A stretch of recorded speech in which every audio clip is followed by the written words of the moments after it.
Assalamualaikum warahmatullahi wabarakatuh. Perkenalkan saya Erin Desvita dengan NIM 12011327165, mahasiswi Fakultas Tarbiyah dan Keguruan Prodi Pendidikan Geografi kelas 2B, Universitas Islam Negeri Sultan Syarif Kasim Riau.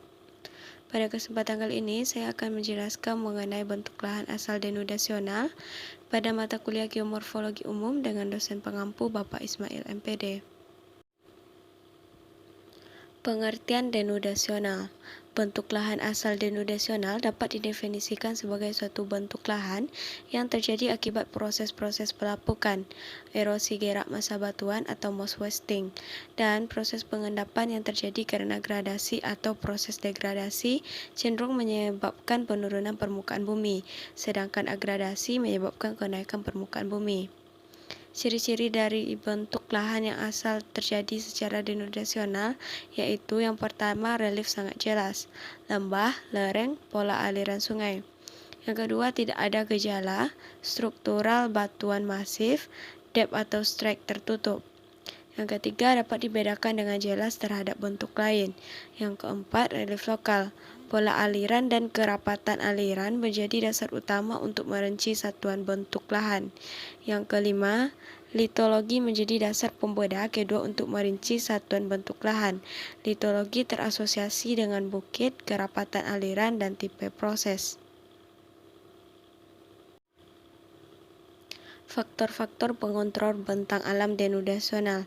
Denudasi meliputi proses pelapukan, erosi, gerak massa batuan atau moss wasting, dan proses pengendapan atau sedimentasi. Pelapukan atau weathering dari perkataan weather dalam bahasa Inggris yang berarti cuaca, sehingga pelapukan batuan adalah proses yang berhubungan dengan perubahan sifat berupa fisik dan kimia batuan di permukaan bumi oleh pengaruh cuaca. Faktor-faktor yang mempengaruhi pelapukan adalah yang pertama jenis batuan, iklim, vegetasi, dan topografi. Macam-macam bentuk lahan asal denudasional. Pegunungan denudasional karakteristik umum mempunyai topografi bergunung dengan lereng sangat curam, yaitu 55 lebih dari 140%. Perbedaan tinggi antara tempat terendah dan tertinggi atau relief lebih dari 500 meter. Yang kedua, perbukitan denudasional mempunyai topografi berbukit dan bergelombang dengan lereng berkisar antara 15 lebih dari 55%. Perbedaan tinggi antara 50 sampai dengan 500 meter. Yang ketiga, dataran nyaris atau peneplain. Akibat proses denudasional yang bekerja pada pegunungan secara terus-menerus, maka permukaan lahan pada daerah tersebut menurun ketinggiannya dan membentuk permukaan yang hampir datar yang disebut dengan nyaris atau peneplain. Yang keempat, perbukitan sisa terpisah atau inselberg. Apabila bagian depan atau dinding pegunungan atau perbukitan mundur akibat proses denudasi dan lereng kaki bertambah lebar secara terus-menerus akan meninggalkan bentuk sisa dengan lereng dinding yang curam. Yang kelima, kerucut talus atau talus cones atau kipas koluvial atau koluvial fan mempunyai topografi berbentuk kerucut atau kipas dengan lereng curam 350. Secara individu, fragmen batuan bervariasi dari ukuran pasir hingga blok, tergantung pada besarnya cliff dan batuan yang hancur. Yang keenam, lereng kaki atau foot slope mempunyai daerah memanjang dan relatif sempit, terletak di suatu pegunungan atau perbukitan dengan topografi landai hingga sedikit terkikis. Yang ketujuh, lahan rusak atau badland merupakan daerah yang mempunyai topografi dengan lereng curam hingga sangat curam dan terkikis sangat luas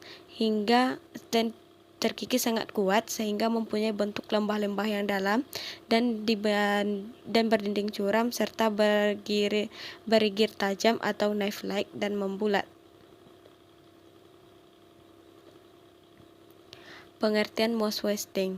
Moss wasting adalah aktivitas pergerakan massa batuan hasil pelapukan atau sedimentasi yang disebabkan oleh pengaruh gravitasi, sehingga menuruni lerengan. Karena adanya peristiwa moss wasting ini, bentang alam dapat mengalami perubahan, terutama jika moss wasting terjadi dalam skala besar. Contoh moss wasting. Yang pertama tanah longsor atau landslide, yang kedua tanah amblas atau tanah ambruk, subsidence, yang ketiga tanah nendat atau slumping, berupa proses longsoran tanah yang gerakannya terputus-putus sehingga hasilnya memperlihatkan bentukan seperti teras. Yang keempat tanah mengalir atau earth flow, berupa gerakan tanah jenuh dengan air di lereng-lereng yang landai. Yang kelima lumpur mengalir atau mud flow, berupa tanah yang mengalir tetapi kadar air yang terkandung di dalamnya lebih tinggi. Faktor penyebab moss wasting. Ada beberapa faktor penyebab moss wasting. Berikut adalah penyebab fenomena moss wasting. Yang pertama, kemiringan lereng, gravitasi, air, gempa atau getaran bisa disebabkan oleh faktor alam, bisa karena mesin, curah hujan, perubahan, dan kondisi vegetasi. Jenis atau tipe moss wasting. Ada beberapa jenis moss wasting atau tipe moss wasting seperti yang pertama, rayapan tanah atau squall creep adalah suatu proses gerakan tanah yang terjadi sangat lambat. Yang kedua, aliran tanah atau earth flow yang umumnya terjadi di wilayah lembab dengan lereng yang curam. Yang ketiga, aliran lumpur atau mud flow dapat terjadi dengan jalan menuruni lereng di perbukitan dan pergunungan. Yang keempat, tanah longsor atau landslide merupakan massa batuan yang meluncur ke bawah dengan cepat. Yang kelima, guguran batu atau rockfall merupakan jenis moss wasting yang paling cepat terjadi.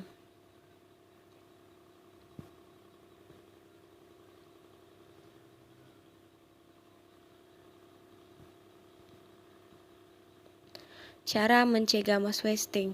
Moss wasting memang seringkali menyebabkan kerugian bagi alam dan manusia.